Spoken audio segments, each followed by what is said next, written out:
100 দিন পার হয়েছে, তৃতীয়বারের জন্য দেশের ক্ষমতায় এসেছে এনডিএ সরকার।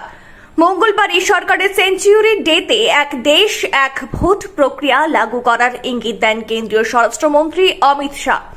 আর 24 ঘন্টা পেরোতে না পেরোতে কেন্দ্রীয় মন্ত্রিসভার বৈঠকে পাশ হলো এক দেশ এক ভোট বিল। প্রাক্তন রাষ্ট্রপতি রামনাথ কোবিন্দ কমিটি এই বিলকে সুপারিশ করেছে। আসন্ন শীতকালীন অধিবেশনে এক দেশ এক ভোট বিল পাশে কেন্দ্র সরকার সক্রিয় হবে বলে সূত্রের খবর।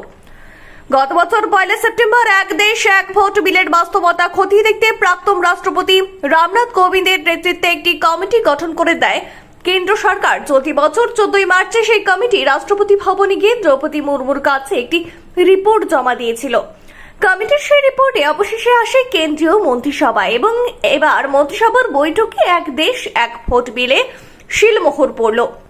উল্লেখ্য, রামনাথ কোবিন্দের কমিটি 8 খণ্ডে বিভক্ত 18,000 পাতার একটি রিপোর্ট জমা দিয়েছিল। যদিও প্রথম থেকেই এক দেশ এক ভোট বিলের বিরোধিতা করে আসছে কংগ্রেস, তৃণমূল, সিপিআইএম সহ অন্যান্য বিরোধী দলগুলি। তাদের মতে এই নীতি নিয়োগ করে বিজেপি আসলে আমেরিকার প্রেসিডেন্ট নির্বাচন ধাঁচের ব্যবস্থা চালু করতে চাইছে। বুধবার তৃণমূলের রাজ্যসভার সাংসদ ডেরেক ও ব্রাইন বলেন, এক দেশ এক ভোট আসলে বিজেপির আরেকটি গণতন্ত্র বিরোধী পদক্ষেপ।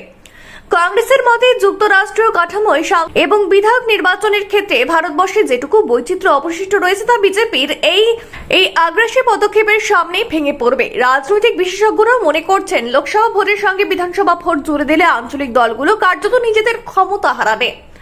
আসন্ন শীতকালীন অধিবেশনে এক দেশ এক ভোট এই বিলটি পাশ করাতে চাইবে এনডিএ সরকার। তবে তা একেবারেই সহজ হবে না, কারণ লোকসভার অঙ্কটা কিছুটা বদলে গিয়েছে। এবারে নির্বাচনে একক সংখ্যাগরিষ্ঠতা পায়নি বিজেপি। সমস্ত সিদ্ধান্তের ক্ষেত্রেই নির্ভর করতে হচ্ছে শরিক দলগুলির ওপরে। তাছাড়া বিরোধীরাও নিজেদের আসন সংখ্যা দ্বিগুণ বাড়িয়ে ফেলেছে। রাজনৈতিক বিশেষজ্ঞদের একাংশ মনে করছেন, শীতকালীন অধিবেশনে সংসদে এই বিল পাশ করাতে যথেষ্ট বেগ পেতে হবে কেন্দ্র সরকারকে। যদিও সরকারের দাবি, এই নিয়ম চালু হলে ভোট প্রক্রিয়ার জন্য যে বিপুল টাকা খরচ হয় তা অনেকটাই কমে যাবে।